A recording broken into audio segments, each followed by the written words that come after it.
उस दिन मैंने उसे पहली बार नज़रअंदाज किया था और उसी दिन मैंने उसे हमेशा के लिए खोने की शुरुआत कर दी थी। बारिश हो रही थी। कॉलेज के गेट के पास वही पुरानी जगह जहां वो रोज खड़ी होकर मेरा इंतजार करती थी, हाथ में कापी, चेहरे पर वही मासूम मुस्कान। लेकिन उस दिन मैंने उसे देखा और जानबूझकर अपनी नजरें हटा ली। उसकी मुस्कान वही जम गई और कुछ सेकंड बाद उसकी आंखों में वो चमक नहीं थी। सिर्फ एक सवाल था, आज क्या हुआ? मेरा नाम आरव है और उसका सिया। हम दोनों की कहानी बहुत सिंपल थी, ना कोई फिल्मी एंट्री, ना कोई बड़ी लव स्टोरी। बस धीरे धीरे एक दूसरे की आदत बन गए। वो हमेशा कहती थी, तुम मेरे दिन की सबसे अच्छी शुरुआत हो, और मैं हंसकर टाल देता था। लेकिन सच ये था कि मेरी भी हर सुबह उसी से शुरू होती थी। पिछले कुछ दिनों से मुझे कुछ अजीब लग रहा था। सिया बदल रही थी। पहले वो हर छोटी बात मुझसे शेयर करती थी, लेकिन अब फ़ोन पर बिजी रहती थी। कभी हंसती, कभी छुप कर चैट करती। एक दिन मेरे दोस्त ने कहा, भाई वो किसी और से बात कर रही है शायद। बस वही एक लाइन मेरे दिमाग में जहर बनकर बैठ गई। मैंने सिया से पूछा, मैंने भरोसा नहीं किया, मैंने बस उसे जज कर लिया। वो बारिश वाला दिन सिया दौड़ती हुई आई, आरव तुम सुनो। लेकिन मैं फ़ोन निकालकर ऐसे दिखाने लगा जैसे बहुत बिजी हूँ। वो कुछ सेकंड तक खड़ी रही, फिर धीरे से बोली, तुम मुझसे बात नहीं करोगे? मैंने बिना उसकी तरफ देखे कहा, मुझे काम है। उसकी आवाज़ कांप गई। मैंने क्या किया? और मैं चुप रहा। कुछ सेकंड बाद मुझे उसके रोने की आवाज़ आई। मैंने देखा उसकी आंखों में आंसू गिर रहे थे। वो सिया जो हमेशा स्ट्रांग रहती थी, आज मेरी वजह से टूट रही थी। आरव, अगर मैंने कुछ गलत किया है तो बता दो, लेकिन मेरे अंदर का ईगो मेरे प्यार से बड़ा हो गया था। मैंने कुछ नहीं कहा। वो धीरे धीरे पीछे हट गई और फिर मुड़कर चली गई। लेकिन कहानी यहाँ ख़त्म नहीं होती। उस दिन के बाद सिया ने मुझे मैसेज किया, तुम मुझसे नाराज़ हो तो ठीक है, लेकिन प्लीज़ मुझे बताओ कि मैंने क्या गलती की। मैंने देखा और रिप्लाई नहीं किया। 3 दिन तक उसने हर दिन मैसेज किया, आज भी तुमसे बात नहीं कर पाई, तुम्हारी बहुत याद आ रही है। क्या हमारा रिश्ता इतना कमज़ोर था? और तीसरे दिन उसका आखिरी मैसेज आया, शायद मैं तुम्हारी ज़िंदगी में ज़रूरी नहीं थी, लेकिन तुम मेरी ज़िंदगी थे। उसके बाद कोई मैसेज नहीं आया। मैंने सोचा ठीक है, एटीट्यूड दिखा रही है, वापस आ जाएगी। लेकिन मुझे नहीं पता था कि इस बार वो सच में चली गई थी। और जो सच मुझे अगले दिन पता चला, उसने मेरी पूरी दुनिया हिला दी। 3 दिन हो चुके थे, ना उसका कोई मैसेज, ना कॉल, ना कॉलेज में उसकी झलक। पहले मुझे लगा वो बस नाराज़ है, थोड़ा एटीट्यूड दिखा रही है, लेकिन दिल के किसी कोने में एक अजीब सा डर बैठ चुका था। कॉलेज का वही गेट, वही जगह, लेकिन आज वहाँ सिया नहीं थी। न हाथ में कापी, न वो मुस्कान, बस एक अजीब सी खामोशी। मेरे दोस्त ने पूछा, भाई सिया कहाँ है आजकल? मैंने कैजुअली कहा, पता नहीं, बिजी होगी। लेकिन अंदर से मैं टूट रहा था। उसी दिन शाम को मुझे एक अननोन नंबर से कॉल आई। हेलो, क्या आप आरव बोल रहे हैं? हाँ, लेकिन आप कौन? मैं सिया की दोस्त नंदिनी। दिल एकदम से धड़क उठा। सिया कहाँ है? वो कॉलेज क्यों नहीं आ रही? कुछ सेकंड की खामोशी, फिर उसकी आवाज़ आई, तुम्हें सच में नहीं पता? आरव, सिया पिछले 5 दिन से हॉस्पिटल में है। मेरे हाथ से फ़ोन गिरते गिरते बचा। क्या हॉस्पिटल में? लेकिन क्यों? मेरी आवाज़ कांप रही थी। नंदिनी ने धीरे से कहा, उसे एक सीरियस बीमारी है और वो तुम्हें बताना चाहती थी। मेरे पैरों तले ज़मीन खिसक गई। कौन सी बीमारी?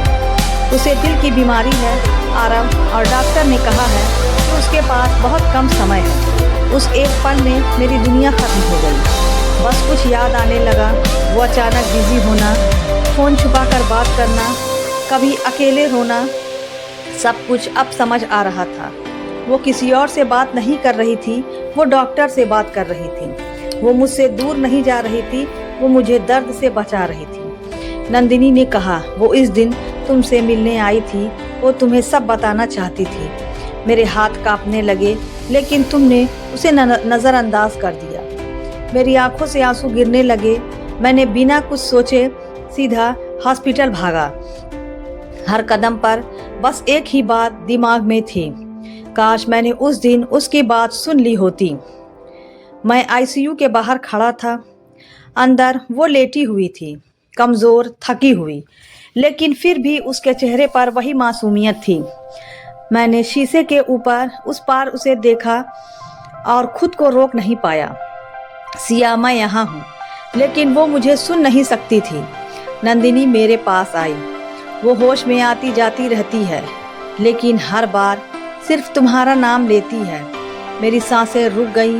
डॉक्टर ने कहा, अगर आप चाहें तो कुछ मिनट के लिए अंदर जा सकते हैं। मैं धीरे धीरे उसके पास गया। उसका हाथ ठंडा था। मैंने उसका हाथ पकड़ा। सिया, मुझे माफ़ कर दो। मेरी आवाज़ टूट चुकी थी। धीरे धीरे उसने अपनी आंखें खोली और मुझे देखा। उसकी आंखों में आंसू थे, लेकिन उसने हल्की सी मुस्कान दी। तुम आ गए? उसकी आवाज़ बहुत कमज़ोर थी। मैं रोते हुए बोला, तुमने मुझे बताया क्यों नहीं? वो हल्का सा हंसी। तुम रोते अच्छे नहीं लगते, इसलिए छुपाया। उसके हर शब्द मेरे दिल को तोड़ रहे थे। उसने मेरा हाथ कसकर पकड़ा और धीरे से कहा, आरव, मैं तुमसे कुछ कहना चाहती हूँ। मैं झुककर उसके करीब गया, लेकिन जो वो आगे बोलने वाली थी वो मेरी ज़िंदगी हमेशा के लिए बदल देने वाला था। उसने मेरा हाथ कसकर पकड़ा था। उसकी उंगलियां ठंडी थीं, लेकिन पकड़ पहले से ज़्यादा मजबूत। मैं उसके और करीब झुका। सिया, बोलो, मैं यहीं हूँ। मेरी आवाज़ काँप रही थी। दिल जैसे हर धड़कन के साथ टूट रहा था। उसने बहुत धीरे से कहा, आरव, वादा करो। मैं तुरंत बोला, कुछ भी, बस तुम ठीक हो जाओ। वह हल्का सा मुस्कुराई और बोली, नहीं, मैं ठीक नहीं हो पाऊंगी। मेरी आंखों से आंसू रुक ही नहीं रहे थे। मैं जानती थी मेरे पास वक्त बहुत कम है, इसलिए मैं तुमसे दूर जा रही थी, ताकि जब मैं जाऊं तो तुम्हें इतना दर्द ना हो। मैं जोर से रो पड़ा। तुम्हें क्या लगा ऐसे दूर जाकर दर्द कम हो जाएगा? वो धीरे से बोली, प्यार कभी कभी पास रहकर नहीं, दूर जाकर भी निभाया जाता है। मैं चाहती थी तुम मुझसे नफरत करने लगो, ताकि मेरे जाने के बाद तुम आसानी से आगे बढ़ सको। उसकी हर बात मेरे दिल को अंदर से तोड़ रही थी। मैं फूट फूट कर रोते हुए बोला, मैंने तुम पर शक किया, मैंने तुम्हें नज़रअंदाज किया। जब तुम्हें मेरी सबसे ज़्यादा ज़रूरत थी, मैं सबसे बुरा इंसान हूँ। उसने मेरे आंसू पोंछने की कोशिश की। नहीं, तुम बुरे नहीं हो, तुम बस इंसान हो, और इंसान कभी कभी सबसे प्यारे लोगों को ही चोट दे देते हैं। उसने धीरे से कहा, आरव, मेरा एक आखिरी सपना है। मैंने तुरंत कहा, क्या? मैं पूरा करूँगा, पक्का। वो बोली, जब मैं नहीं रहूँ तो तुम फिर से प्यार करना। मेरी सांस रुक गई।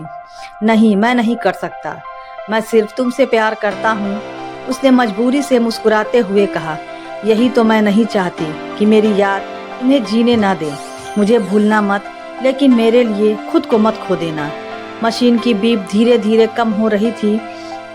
उसकी पकड़ ढीली पड़ने लगी। मैं जोर से चिल्लाया, सिया, प्लीज़ मुझे छोड़कर मत जाओ। उसने आखिरी बार मेरी तरफ देखा और बहुत धीरे से कहा, आई लव यू। आरव, उसकी आंखें बंद हो गई। मशीन की आवाज़ एक सीधी लाइन बन गई और उस पल मेरी दुनिया हमेशा के लिए रुक गई।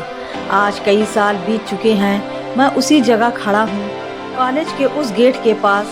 बारिश हो रही है, लेकिन आज मेरे हाथ में काफ़ी है, ठीक वैसे ही जैसे वो लाती थी। मैं अब भी उससे प्यार करता हूँ, लेकिन मैंने उसका वादा निभाया।